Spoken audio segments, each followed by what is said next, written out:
Olá, seja bem-vindo ao podcast Minha Lição de hoje. Estamos na quarta-feira, dia 21 de outubro de 2020 e o tema da lição de hoje é Adorai o Redentor. Do jeito que você está, feche seus olhos para iniciarmos com uma oração.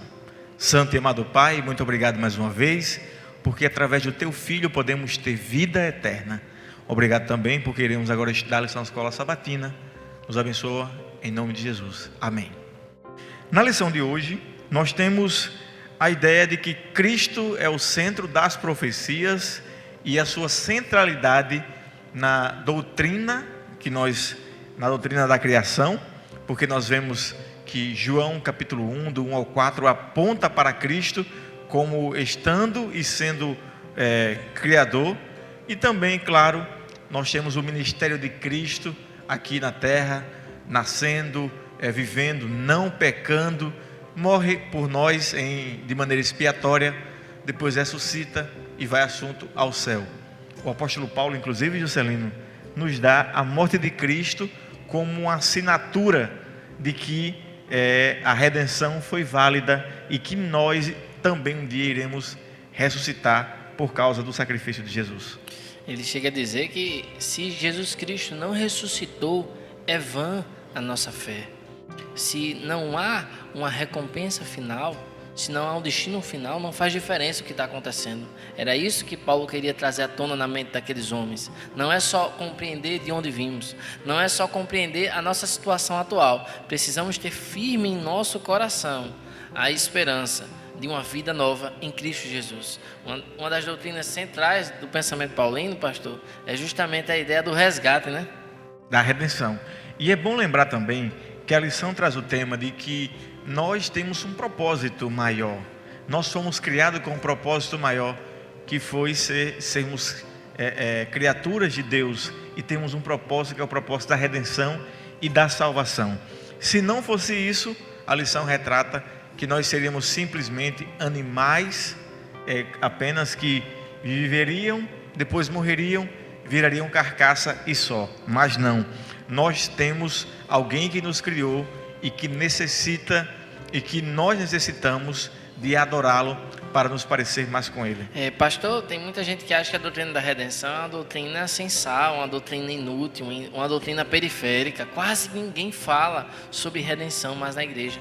Mas a redenção é a doutrina, de certo modo, mais importante do ponto de vista do destino final da igreja, porque as coisas do passado já aconteceram, mas a redenção aponta para o que irá acontecer.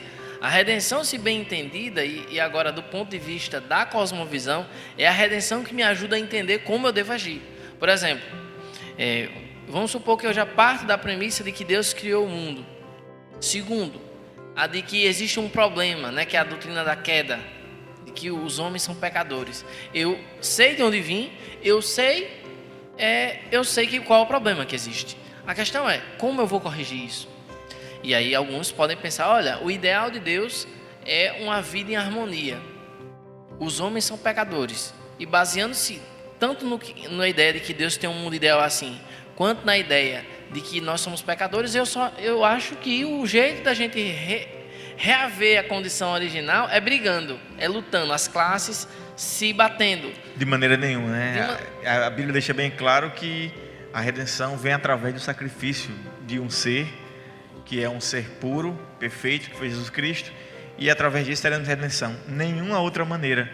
O apóstolo Paulo diz que se vier outro anjo dizendo alguma coisa diferente disso, que seja amaldiçoado, né? Então, pastor, a doutrina da redenção, ela é sim o indicativo de como os cristãos devem viver. Como que o cristão deve lidar com, por exemplo, um filho que está perdido nas drogas? Como que uma mulher deve lidar com o marido? Como que um patrão deve lidar com o empregado? Como que um pastor deve lidar com os problemas da igreja? É com a força bruta? A doutrina da redenção, ela, como o pastor falou, ela está centrada na obra de Cristo, e não só nisso, mas também no ministério do Espírito Santo. A doutrina da redenção, ela aponta cada passo em direção ao ideal de um homem perfeito, na palavra do Senhor, na dependência do Espírito, com a confiança dos méritos de Jesus Cristo.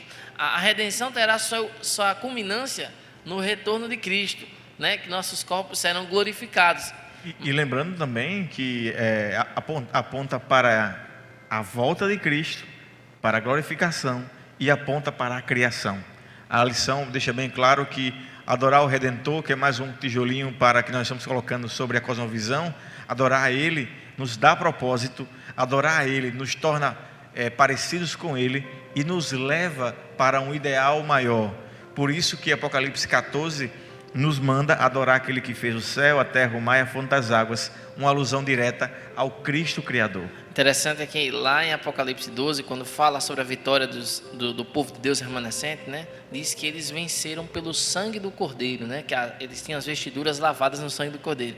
Lá em Apocalipse 14, há um lembrete para os filhos de Deus remanescente. E qual é? É o de que nós devemos temer a Deus e dar-lhe glória.